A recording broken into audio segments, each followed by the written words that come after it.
Hello guys, நான் vs பேசுறேன். இன்னைக்கு நம்ம பார்க்க போற சீரிஸோட நேம் வந்து விண்டு பிரேக்கர் எபிசோட் 5 தான் இன்னைக்கு நம்ம பார்க்க போறோம். அதனால நீங்க நம்ம சேனலுக்கு புதுசா இருந்தீங்கன்னா உங்களால முடிஞ்ச சப்போர்ட் பண்ண நம்மளோட சேனலுக்கு சப்ஸ்கிரைப் பண்ணுங்க. அப்பதான் நான் போற வீடியோலாம் உங்களுக்கு நோட்டிஃபிகேஷன் வரும். நெக்ஸ்ட் வீடியோ வேணும்னா கன்ஃபார்ம் சப்ஸ்கிரைப் பண்ணி கூட இருக்க பெல் ஐக்கன் ஆன்ல வச்சிங்கன்னா தான் உங்களுக்கு நோட்டிஃபிகேஷன் வரும். அது மட்டும் இல்லாம இந்த எபிசோட் உண்மையிலே வேற லெவல்ல ஃபைட் இருக்குது, தரமான சம்பவம் இருக்கிறதுனால உங்களை எடுத்து பேருக்கு இந்த எபிசோட் பிடிச்சிருந்தது கமெண்ட்ல ஒரு ஹார்ட் இமோஜி போட்டு போடுங்க, நானும் பார்த்து தெரிஞ்சுக்கிறேன். அது மட்டும் இல்லாம யாரும் ஸ்கிப் பண்ணாம பாருங்க, ஸ்கிப் பண்ணாம பார்த்தா அதுவே எனக்கு போதும். சரிங்க, நம்ம கதைக்குள்ள போலாமா?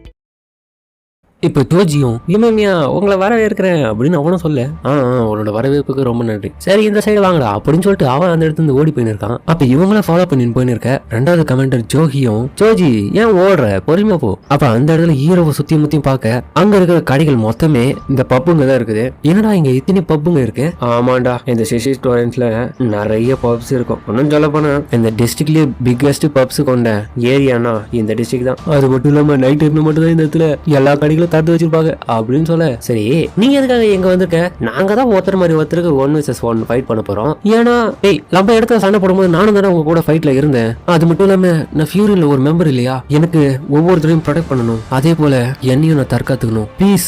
அந்த ஒரு விஷயத்துக்காக தான் இந்த இடத்துல நான் வந்திருக்கேன், நிறைய பார்த்து கத்துக்கணும்னு. அதுக்கப்புறம் இது கேட்ட அவனோ என்னவோ பண்ணித்தர அப்படின்னு கிளம்ப ஜோபோ சாக்கரா. அப்ப அவன் ஒன்ன பார்த்தாப்பா கத்துப்பா, வாய மூடுறா. அப்ப இராக்கியாக போயிட்டு டேய் உங்க வாய மூடிட்டு கம்மு வாங்கடா, உங்களுக்கு கொஞ்சம் கூட ஏன் தான் இந்த பதட்டம்ன்றது இல்லாம இருக்குன்னு தெரியல. இமேமியாவும் சரி கட்டாயமா இப்ப ரிலாக்ஸ் ஆயிரு, ஏன்டா டென்ஷன் ஆகிறாகி. அங்க பாரு இவனுங்கெல்லாம் அவ்வளவு சீக்கிரத்துல பெட்டு கொடுக்குற ஆள் மாதிரி தெரியுது. அதுக்கப்புறம் இவனுங்க போயிட்டு இருக்கும்போது திடீர்னு ஒரு சந்தூர்ல இருந்து நம்ம ஜோஜியும் வரான். எல்லாரும் இந்த சைடு வாங்கப்பா அப்படின்னு சொல்லிட்டு அவன் கூட்டு போக, இப்ப செகண்ட் கமாண்டர் ஜோகியும் இப்ப ஃபார்முலா உங்களை வரவேற்கிறேன், இதுதான் இந்த சிசி டோரனோட ஹெட் குவார்டர் தி ஓரியன். அதுக்கப்புறம் நீரேவும் உள்ள போகுது. என்னடா இது, இந்த சிசி டோரன்ல ஒரு மூவி தியேட்டர் இவனுங்க பேர் மாத்திக்கிட்டு இவனுங்க இந்த இடத்துல வேலை பார்த்துன்னு இருக்கானுங்க. அதுக்கப்புறம் கதவு கிட்ட ஜோஜியும் வந்துட்டு இப்போ ஷோ டைம் போகலாமா அப்படின்னு அப்படி கதவை திறக்க, கண்ணுங்களா ஃபைட் பண்ற எல்லாரும் இந்த இடத்துக்கு வந்துட்டாங்க அப்படின்னு சொல்ல, அங்க இருக்கிற ஓரியனோட கேங் பசங்க எல்லாருமே ஆட வர மாட்டாங்க. அந்த இடமே பார்க்க படு மோசமாகுது. அப்ப அங்க இருக்கிற கேங் பசங்க எல்லாருமே அதிகமா நம்ம யுமேமியாவும் இராகியும் பத்தி தான் பேசுறாங்க. ஏன்னா அவங்க தான் முகம் தெரிஞ்ச ஆளுங்க முன்னாடியே. என்னடா வேடிக்கை பார்த்து நின்று இருக்கீங்க, வந்து ஃபைட் பண்ணுங்கடா அப்படின்னு சொல்லிட்டு ஒருத்தன் கேன தூக்கி போறான். அப்ப டோவோ எனக்கு நல்லாவே தெரியுது, இப்ப நம்ம காட்டு விலங்குகள் சுத்தி இருக்கிற ஒரு கூண்டுக்குள்ள அடைஞ்ச மாதிரி இருக்கு. நீங்க எதுவும் பயப்பட, முன்னாடி ஆளுங்க சுட்டு போறானுங்க, இன்னொரு பக்கம் அவ்வளோ ஆஹா இன்னைக்கு வீட்டுக்கு போன மாதிரிதான், கண்டிப்பா உயிரோட போவான்னு தெரியலையே. சாக்குறாவோ நீரே இதெல்லாம் கண்டு பயப்படாத, நாங்க ஃபைட் பண்றதை பார்த்து கொஞ்சமாச்சு கத்துக்கோ அப்படின்னு அவன் சொல்றது கேட்டு இவனும் தைரியமா வரான். அந்த டைம்ல நம்ம ஜோஜி ஒரு ஸ்டேஜுக்கு போயிட்டு, ஹலோ எல்லாரும் எப்படி இருக்கீங்க, இந்த முறை இந்த இடத்துல சூப்பரான ஒரு ஃபன் நடக்க போகுது, அதாவது 1vs1 ஃபைட் மேட்ச் நடக்க போகுது. அதுக்கப்புறம் உமாமியாவும் எங்க பாருங்க பசங்களா, இதோட பெரிய ஈவெண்ட் எனக்கும் ஜோஜிக்கும் நடக்க போற அந்த சண்டை தான் 1vs1. அதன் வகையில நீங்க இந்த இடத்துல தோத்தாலும் இல்ல ஜெயிச்சாலும் அது கணக்குல எடுத்துக்கப்படாது, அதனால அதை நினைச்சு யாரும் ஃபீல் பண்ண வேண்டிய அவசியம் கிடையாது. அப்ப ஹீரோவும் பெரிய மனுஷா நாங்க அந்த அளவுக்கு ஒருத்தியானவங்க இல்லையா, எங்க இருக்கிற ஒவ்வொருத்தருமே தோத்து போறதுக்கான வாய்ப்பே கிடையாது. அப்ப இறகியும் என்ன திமுர்ல பேசுறான் பாரு. இமேமியாவே இதை கேட்டுட்டு, பரவாயில்லடா நான் நினைச்ச அளவுக்கு நீங்களா பிரமாதமான பசங்க தான்டா. அப்ப ஜோஜியும் சரி இமேமியா வா நம்ம 2 பேரும் ஃபைட் பண்ணுவோம். அப்ப ஜோகியும் இல்ல ஃபர்ஸ்ட் ஏத்தவனே டீம் கேப்டன் எல்லாம் போய் ஃபைட் பண்ண கூடாது. என்ன? அப்ப பக்கத்துல இருந்த ஒருத்தனும் நான் ஃபர்ஸ்ட் போய் ஃபைட் பண்ற கேப்டன், அந்த நீளமான முடி வச்சிருக்க பையன் கூட. ஜோபோ என்னப்பா கோட்டாரோ உன் மேல அவ்வளோ பிரியமா இருக்கானே அந்த பையக்குள்ள. அதுக்கப்புறம் அவன் அந்த இடத்துல ஃபைட் பண்ண போகும்போது ஹீரோவும் டேய் எனக்கும் சேர்த்து அவனுக்கு செட்டில்மெண்ட் குறா, தேவையில்லாம இதுல நீ தோத்து போன அவ்வளவுதான் உனக்கு காதல வாங்குற இல்லையாடா அப்படின்னு சொல்லிட்டு அவன் சொல்ல இவன் மூச்சுன்னு இருக்கான். அதுக்கப்புறம் அப்படின்னு சொல்லிட்டு அந்த இடத்துல ஃபைட் பண்ண போறான். அப்ப இவனு 2 பேரும் நிக்கும் போது ஸ்டேஜ்ல கீழே இருக்கிற ஓரியன் கேங்கும் அரிமா அவனை கொல்லுடா, அரிமா தான் ஜெயிக்க போறான், அரிமான்னு சொல்லி இருக்காங்க. இந்த பக்கம் நீரேவும் அரிமாவா எங்க எழுதி வச்சிருக்கேன் அப்படின்னு சொல்லிட்டு அவனோட நோட்ஸ் எடுத்து பாக்குறான். கிடைச்சிச்சு இவனோட பேரு யுகினாரி அரிமா. இவன் பார்க்கதான் என்ன அமைதியான ஆளா இருந்தா கூட இவனால அதிக அளவுக்கு கனமான தாக்குதலை கொடுக்க முடியும். இவன் நிறைய பேரோட எலும்பு உழைச்சிருக்கானோ அப்படின்னு சொல்லிட்டு இவன் சாகவ ஜோபம் சரியா சொன்னேன். அதே போலதான் பேசிக்கலி நம்மளோட கியோட்டாரும் அதே மாதிரியான பர்சன். இமேமியாவும் எனக்கு அவனுங்க நிக்கும் போது எனக்கு தெரியுது, கண்டிப்பா கியோட்டாரோ நிக்கிற எதிர்க்க இருக்க அந்த ஆளும் அவனை போலயே பர்சனாலிட்டி கொண்ட ஒரு ஆளாதான் இருக்காங்க. அப்ப அவனும் இவனை பார்த்துட்டு ஐயோ டேய் உன் முகத்தை பார்க்கவே பிடிக்கலடா, உன் கண்ணு என்ன ரொம்ப இரிட்டேட் பண்ணுது தோணுதுரா. அப்ப அவனும் லம்ப யுமேமியாவை பார்த்து அவன் கொஞ்சம் வில்லத்தனமா சிரிக்கிறான். ஏ யுமேமியா என்னடா ஆச்சு அப்படின்னு சொல்லிட்டு அவன் பாக்க இதனால டிஸ்ட்ராக்ட் ஆனது லம்ப. கியோட்டாரவும் அவனை பார்த்தா அதை பயன்படுத்தி இந்த அரிமாவும் ஒரே குத்துதான். எல்லாரும் ஷாக்காவே கண்ணா ஃபைட் நடக்கிற இடத்துல எப்பவுமே கவனம் இருக்கணும், அதை விட்டுட்டு தேவையில்லாம பயந்தாங்கோலி எல்லாம் பார்க்க கூடாது. அப்ப சாக்குரா இதை கேட்டு டென்ஷன் வரான். இன்னொரு பக்கம் நம்ம கியோட்டாரவும் அவனை கையை பிடிச்சிட்டு என்னடா சொன்ன யுமேமியா ஒரு கோழையா அப்படின்னு சொல்லிட்டு அவன் முகத்தை பிடிச்சி தூக்கி அப்படியே கீழே சொருகிறான். எல்லாருமே ஒரு நிமிஷம் ஷாக் ஆகுறானுங்க. நான் நினைச்ச அளவுக்கு மோசம் கிடையாதுப்பா இவன் அப்படின்னு ஹீரோ போய் யோசிக்கிறான். யுமேமியாவை உன்னை தடவை சொன்ன உன் உடம்புல உயிர் இருக்காது. கொஞ்ச நேரம் ஆகியும் எல்லாருமே அமைதியா இருக்காங்க. கியோட்டாரவும் அவனை முறைச்சு பார்த்துன்னு இருக்க. எல்லாருமே இவன் ஃபர்ஸ்ட் இயரா இவன் நம்ம இதுக்கு முன்னாடி பார்த்ததே இல்லையே. நீரேவும் ஒரே பஞ்சு தான். அப்ப அரிமாவோட ஃப்ரெண்டு இந்த இடத்துல என்னடாச்சு உனக்கு. இன்னொரு பக்கம் ஜோஜியும் கிளாப் தட்ட பக்கத்துலயே நம்ம ஜோஹியும் டென்ஷன் ஆகிற அவனை பார்த்து, அதாவது அரிமாவன் ஜோஜியோ ஏ நீ சூப்பரா ஃபைட் பண்ண தம்பி நல்லா இருந்துச்சு ஃபைட்டு. அப்ப ஜோஹியும் அந்த அரிமாவை மறைச்சு பார்த்துன்னு இருக்க. இது எல்லாருமே நோட்டீஸ் பண்றாங்க. டேய் உன்னோட பேர் என்னடா, நீ என் கூட நெக்ஸ்ட் ஃபைட் பண்றா அப்படின்னு சொல்லிட்டு அவன் கேட்க போக்க ஏய் ஜோஜி அமைதியா வந்து உட்காரா. அப்ப நீரேவும் இன்னொரு பக்கம் யோசிக்கிறான். இப்ப இவன் வேற தோத்துட்டான். ஜோஹி வேற பாக்குறத பார்த்தா அவனை போயிட்டு அடிப்பான் போல. அதாவது தன்னோட டீம்ல ஸ்ட்ராங்கானவன் இருக்கணும்னு சொல்லிட்டு ஒருத்தன் அவுட் ஆயிருப்பால அவனை போட்டு அடிச்சிருப்பான். அதை அவன் யோசிச்சு பார்த்ததை இப்ப சொல்றான். அதுக்கப்புறம் நம்ம கியோட்டாரவும் அந்த இடத்துக்கு வரும்போது நம்ம யுமேமியாவும் வாடா சூப்பரா அக்ரெசிவா பயங்கரமா சண்டை போட இந்த இடத்துல அச்சானே நீ கொஞ்சம் நல்லா தானே இருக்க அப்படின்னு சொல்லிட்டு அந்த இடத்துல அவன் தட்டி கொடுத்து அவனை பாராட்டின்னு இருக்கான். அவனும் நல்ல போல மாதிரி அப்படி கேட்கிறான். நீ நல்லாவே சண்டை போட்டுட்டான். நீரேவும் உண்மையிலேயே கியோட்டாரோ பிரமாதமானவன் தான். ஆமா நானும் ஒத்துக்கிறேன் அப்படின்னு சாகராவோ சொல்ல. அப்ப இவங்க ரெண்டு பேரும் சாகரா எப்பத்துல அவனுக்கு சப்போர்ட் பண்ண ஆரம்பிச்சா அவங்க நல்லா பேசுறீங்க. டேய் பாராட்டினடா வேற எதுவும் கிடையாது அதுக்கு அவங்கள பழகிறான் நினைப்பா. இவனுக்கு சண்டை போட்டு இருக்கிறது இமேமியோ பார்த்து ஹாப்பியாவே. இன்னொரு பக்கம் ஜோஜியும் ஜோகி கிட்ட பேசின இருக்கான். அது இமேமியோ பாக்குறான். அந்த டைம் ஜோகியும் அரிமாவும் முறைச்சு பார்த்துன்னு இருக்கிறத நம்ம ஜோஜி பாக்குறான். அந்த லாங்கர் பையன் நல்லா சண்டை போட்டதுனால நீ என்ன சொல்ற ஜோஹி ஜோஹி இவனை சண்டை பேசுற என்னாச்சு. அப்ப அவன் முறைச்சு பாக்குறது இவனும் பார்த்து ஷாக்காவே. இன்னொரு பக்கம் இமேமியாவும் ஷாக் ஆகுறான். அவன் ஏஞ்சி அரிமா கிட்ட போகலான்னு பாக்க அந்த டைம் இதை புரிஞ்சுக்கின ஜோஜியும் சரி எல்லாம் முடிஞ்சிருச்சு நெக்ஸ்ட் யாரு ஏய் நீங்க ரெண்டு பேரும் இவனை வந்து இந்த தூக்கின்னு போங்க சீக்கிரம் பண்ணுங்கடா அப்படின்னு அவன் சொல்ல. இன்னொரு பக்கம் அரிமாவோட ஃப்ரெண்டும் பல்ல கடிச்சுன்னு டென்ஷன் ஆகிறான். அதுக்கப்புறம் அவனுங்களும் தூக்கின்னு போக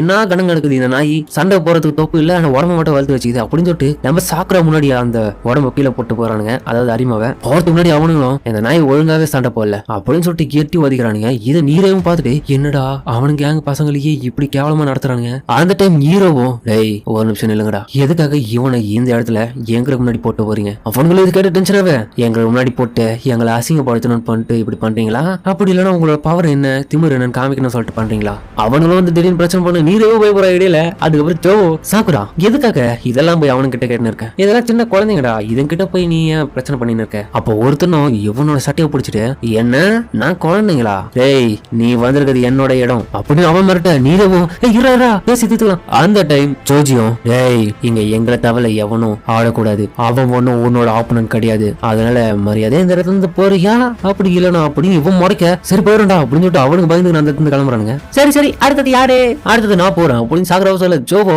பைத்தியம் அடுத்தது கிளியரா உனக்கு தெரியல நான் தான்டா பைத்தியம் நான் தான்டா போவேன். ஜோவோ சரி லிட்டில் பாய் ரெடியா. அதுக்கப்புறம் ஜோஜியும் ஏ கண்ணுமா ஒருத்தியான ஃபைட்டை கொடுறா நான் பார்த்து ரசிக்கிறேன் அப்படின்னு சொல்ல. இப்போ கண்ணுமா போறா எல்லாரும் என்கரேஜ் பண்ணுறா வேணுமான்னு அவனுக்கு சொல்லின்னு இருக்கு. ஜோவும் சரி சாக்குரா நீ முறையே எங்களோட கேங்குக்கு அன்னைக்கு வந்தப்பவே நம்ம ஸ்கூலோட டாப் பொசிஷனுக்கு போகணும்னு ஆசைப்பட்டல. அதை வச்சு பார்க்கும்போது நீ ஒரு வகையான பைத்தியம் தான் நான் சொல்லுவேன். எவ்வளவு தைரியம் மொபனு நீ வர என் ஃபைட்டுக்கு வாடா நம்ம ரெண்டு பேரும் மோதி அதுல யாரு ஜெயிக்கிறாங்க பார்க்கலாம் அப்படி இந்த மாதிரி பேச மாட்டேன். டே நான் போனா அந்த இடத்துல சொல்ல நீ சொன்ன வார்த்தைகள் வந்து அதுல ஃபுல்லாவே காலியாவும் அது மட்டும் இல்லாம எந்த அர்த்தமும் இல்லாம இருந்தது. அந்த வார்த்தைகளை பொறுத்த வரைக்கும் ஒன்லி ஆக்ஷனா தான் இருந்தது. அதனால அது மட்டும் உனக்கு அந்த பொசிஷன் அடைய உதவாதுரா. கொஞ்சம் என்ன பார்த்தும் கத்துக்கோ என்னோட பெஸ்ட் கொடுத்து இப்ப நான் பண்ண போற ஃபைட்ல இருந்து நீ எதனா கத்துக்கோ சரிடா அப்படின்னு சொல்லிட்டு அவ வைக்கப்பட. அப்ப அந்த டைம் நேருக்கு நேர் வரானுங்க ஆப்பனன்ட் ரெண்டு பேரும். இதுல சாக்குராவும் எந்த மாதிரியான ஆள் இவன் ஓ அந்த கண்மாவை கேக்குறியா ஒரு நிமிஷம் டேய் நான் அவனை கேட்கடா ஓ அப்ப நீ சிவாவை கேக்குறியா.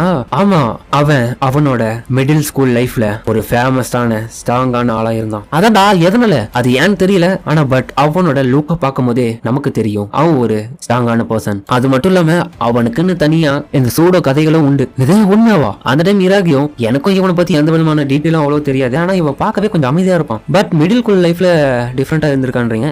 எம்எம்ஏவும் ஆமா எனக்கு கூட ஜோவை பத்தி அவ்வளவா தெரியல பட் ஆனா இது வரைக்கும் அவன் பழகத்தை வச்சு பார்க்கும்போது அவன் ஒரு கைண்டான ஜென்டில்மேன். அனுமாவும் டேய் நீங்க அரிமாவுக்கு பண்ணதுக்கு ரொம்ப நன்றிடா. ஓ அரிமாவை அடிச்சதுக்காக இவ்வளவு டென்ஷன் ஆயிட்டு ரொம்ப நன்றின்னு சொல்றியா பழி வாங்கறதுக்காக. நீங்க அன்னைக்கு பண்ண அந்த இந்த விஷயத்துக்காக அந்த நிலைமைய நீங்க இப்ப அனுபவிக்க போறீங்க. டேய், எனக்கு என்னடா தெரியும் அரிமாவை பத்தி? அவன் கூட அவனோட லைஃப்ல நான் பாதி நாள் இருந்திருக்கேன். என்னோட பிரதரை இயற்கையாவே யாராலையும் தோக்கடிக்க முடியாது. ஆனா நீ உன்னோட கண் கூடவே தானே பார்த்த லிட்டில் பாய் அப்படின்னு அவனும் சொல்ல, இதை பார்த்த சாக்குராவும் ஒரு கைண்டான பர்சனோட வெளிப்பாடு இப்பதான் தெரிய போகுது. அப்ப டோபும் சரி லிட்டில் பாய், இப்போ ஒரு ஜென்டில்மேனை எதிர்க்க தயாராயிரு அப்படின்னு சொல்லிட்டு இப்போ ஃபைட் பண்ண போக அடுத்த நிமிஷமா அதை தடுத்து ஒரு ஸ்டைல்ல நிக்கிறான் பாருங்க. அவன் நிக்கிற ஸ்டைல நம்ம ஜெட்லி மாதிரியே இருக்கு. கொஞ்சமாச்சு பெரிய ஆளுங்க கூட ஃபைட் பண்ற மாதிரி ஃபைட் பண்ணு. நீரேவும் பார்த்து ஹாப்பி ஆகுறான். என்னடா அங்க நடந்ததுன்னு. அப்ப இன்னொரு பக்கம் சாக்குறாவும் நான் கொஞ்சம் கூட எதிர்பார்க்கல அவன் எந்த அளவுக்கு இருப்பான்னு சொல்லிட்டு. நம்ம ஜோ ஏதோ ஒரு விதமான கலையை தான் பயன்படுத்தினா, அது என்ன கலைன்றது மென்ஷன் பண்ணல. நான் விட்டு கொடுக்க கூடாது அப்படின்னு சொல்லிட்டு அவன் பிளான் பண்ணி போய் அடிக்க அதையும் தடுக்கிறான். பரவாயில்லையே, இவன் நல்லா தான் வெயிட் பண்றான். ஃபைட்டும் தொடச்சு நடக்க அவன் தற்காத்துக்குன்னு அவனு கீழே ஃபைட்டு போட்டு அடிக்கிறான். அவன் கொஞ்ச நேரத்தை திணற ஆரம்பிக்க, இடியட் என்னடா அங்க பண்ற தோத்தவங்க ஏச்சு ஃபைட் பண்ற ஒழுங்கா அப்படின்னு சொல்லிட்டு ஓரியனை சேர்ந்த கேங்க ஆளுங்களும் கத்தின்னு இருக்கானுங்க. கண்டிப்பா அதை மட்டும் நான் நடக்க விட மாட்டேன். இதுல நான் தோத்துட்டேன்னா இந்த ஓரியனை விட்டு நான் வெளியே போற மாதிரி ஆயிடுமே. இனிமேவும் இவன் உண்மையிலே ஆர்டினரியான ஜென்டல்மேன் கிடையாதுப்பா. இப்போ வச்சு உங்களுக்கு புரிஞ்சது. ஆல்ரெடி எனக்கு தெரியும் இவன் மத்தவங்களோட உணர்ச்சிகளை புரிஞ்சுக்கின்னு அதுக்கேற்ற மாதிரி தன்னோட ஆப்போனன்ட்டை ஏமாத்தி அவனுங்களை அடிக்கிறான் அப்படின்னு சொல்லி தொடர்ச்சியா போட்டு தூக்கி போட்டு அடிக்கிறான். அந்த டைம் சாக்கு யோசிக்கும் போது நீரவும் பாக்குறான். அதுக்கு முன்னாடியே டோவும் சொல்லிருப்பான் என்னோட பெஸ்ட்டை கொடுத்து இதுல நான் ஃபைட் பண்ண போறேன், அதை பாருன்னு சொல்லிருப்பான்ல. அதை அவனும் யோசிச்சு பார்த்துட்டு சாக்குறாவும் நீரே நான் சொல்றேன், எனக்கு தெரிஞ்சு இவன் கூட ஃபைட் பண்றது எனக்கு கொஞ்சம் கஷ்டமான வேலையா தான் இருக்கும்னு நினைக்கிறேன். இன்னொரு பக்கம் இந்த இடத்துல ஃபைட்டு தொடர்ந்து இருக்குது. அவன் என்னதான் முயற்சி பண்ணி அடிச்சாலும் நம்ம ஜோவை தடுத்துட்டு கீழே ஃபைட் போட்டு அடிக்கிறான். அடுத்த மேல அவனும் சோர்ந்து போக அந்த டைம் அவனையும் இவனுங்களை பாக்குறான். ஜோஜி பார்த்தா இந்த சண்டை போர் அடிதுன்னு சொல்லிட்டு தூங்கி இருக்க. இன்னொரு பக்கம் ஜோகியும் இவனை பார்த்து முறைச்சுன்னு இருக்கான். அப்ப அவன் பழசையெல்லாம் யோசிச்சு பாக்குறான். இந்த கேங்க விட்டு என்ன வெளியே அனுப்பாம இருக்கணும், என்னோட அருமை வேற தொத்துட்டோம். அப்ப அப்படின்னு அவன் யோசனை இருக்க டைம் ஜோபும் ஏ லிட்டில் பாய் என்னாச்சு உனக்கு ஏஞ்சிக்க முடியலையா? காரணம் என்னன்னு சொல்லட்டா, நீ ஒரு இன்னும் சின்ன பையனா இருக்கிறதுனால உனக்கு எப்படி ஃபைட் பண்ணணும்னு கூட தெரியல. அதனால என்ன ஆச்சு உனக்கு அப்படின்னு அவன் கேட்க, ஒன்னும் நடத்தாரா அப்படின்னு சொல்லிட்டு அவன் போய் ஃபைட் பண்ண. கடைசியா ஒரே கிக்கு தான் மூஞ்சில. இப்போ உனக்கு புரியுதா இதுக்கப்புறம் உன்னால சண்டை போட முடியும்னு எனக்கு நம்பிக்கை இல்ல. இருந்தாலும் உனக்கான ஒரு விஷயத்த நான் சொல்றேன். நீங்க அன்னைக்கு ஒரு பையனை தோத்து போயிட்டான்ற ஒரே காரணத்துக்காக அவனை இழிவா பார்த்து பேசின்னு இருந்தீங்களே, அந்த நிலைமை இன்னைக்கு உனக்கும் வருது. அது உனக்கு புரியுதா? அதனாலதான் நான் அவனை சின்ன பையன் சொல்றேன். எந்த விதமான ஃபைட்டிங் டெக்னிக்கும் தெரியல, எந்த விதமான எக்ஸ்பீரியன்ஸும் உங்ககிட்ட இல்ல. நீ நினைச்சுன்னு இருக்க நம்ம ஒரு பவர்ஃபுல்லான கேங்ல இருக்கிறதுனால நம்ம பவர்ஃபுல்னு. ஆனா அது தப்பு. ரியாலிட்டியை ஃபர்ஸ்ட் புரிஞ்சுக்கோ. சரி, இதுதான் உனக்கான ஃபைனல் அடி. இதோட உன் கதை முடிஞ்சது, என்ன மன்னிச்சுடு அப்படின்னு சொல்லிட்டு அவன் அட்டாக் பண்ண போக இருடா அப்படின்னு அவன் கதற. இன்னொரு பக்கம் ஜோகியும் நித்துறா என்ன மன்னிச்சிடு. இப்ப இந்த இடத்துல சண்டையை பார்க்க வேண்டிய ஆளே தூங்கின்னு இருக்கான். அப்ப அவனும் கண் முடிச்சு ஏடா தள்ள முடிச்சா ஏன்டா நிறுத்துடா வேணாண்டா நான் ஃபைட் பண்ண. டேய் தோத்தவங்கோலி, ஏற்கனவே நீ தோத்துட்ட. அதை ஃபர்ஸ்ட் நீ புரிஞ்சுக்கோ. நீயும் மத்தவங்க மாதிரி ஒரு குழந்தை. இதை கேட்ட அவனு சோகமாக. அந்த டைம் ஜோவும் சரிடா தம்பி, தயவு செஞ்சு கொஞ்சம் லிட்டில் பாய் என்ற தகுதியில இருந்து அடல்ட்டாவ முயற்சி பண்ணு, நிறைய எக்ஸ்பீரியன்ஸ் கெயின் பண்ணு, கற்பனை உலகத்துல மிதக்கிறத ஃபர்ஸ்ட் நிறுத்து. இதெல்லாம் நீ விட்டு ஒழுங்கா இருந்தினா கண்டிப்பா உன்னால அடுத்த லெவலுக்கு போக முடியும் அப்படின்னு நம்ம ஜென்டில்மேன் சொல்ல, அதோட இந்த இடத்துல இந்த எபிசோட முடிக்கிறாங்க. சரிங்க, இந்த வீடியோ பிடிச்சுன்னு கமெண்ட்ல சொல்லுங்க. மறக்காம இந்த வீடியோ எல்லாருக்கும் பிடிச்சிருக்கும். நம்ம பிடிச்சிருந்தா லைக் போட்டு நம்மளோட சேனலை சப்ஸ்கிரைப் பண்ணுங்க. ஏன்னா அப்பதான் நெக்ஸ்ட் வீடியோ உங்களால பார்க்க முடியும். அப்படி இல்லைன்னா பார்க்க முடியாது. தயவு செஞ்சு பண்ணுங்க. இந்த வீடியோ பிடிச்சுன்னு கமெண்ட்ல ஒரு ஹார்ட் இன் எமோஜி போட்டு போங்க. நானும் பார்த்து தெரிஞ்சுக்கிறேன். அது மட்டும் இல்லாம முக்கியமான விஷயம் என்னன்னா, இது ஒரு ஆன்கோயிங் சீரிஸ் காய். அதனால வாரம் தான் ரிலீஸ் ஆகும். நான் வாரம் வரும்போது நான் அப்டேட் பண்றேன். அதனால யாரும் கவலைப்பட வேண்டிய அவசியம் இல்லை. அடுத்த எபிசோட் பார்க்கணும்னா கன்ஃபார்ம் நீங்க சப்ஸ்கிரைப் பண்ணா மட்டும்தான் உங்களுக்கு தெரிய வரும் நோட்டிஃபிகேஷன். அதனால தயவு செஞ்சு சப்ஸ்கிரைப் பண்ணுங்க. சரிங்க, இதோட இந்த வீடியோ நம்ம முடிச்சுப்போமா?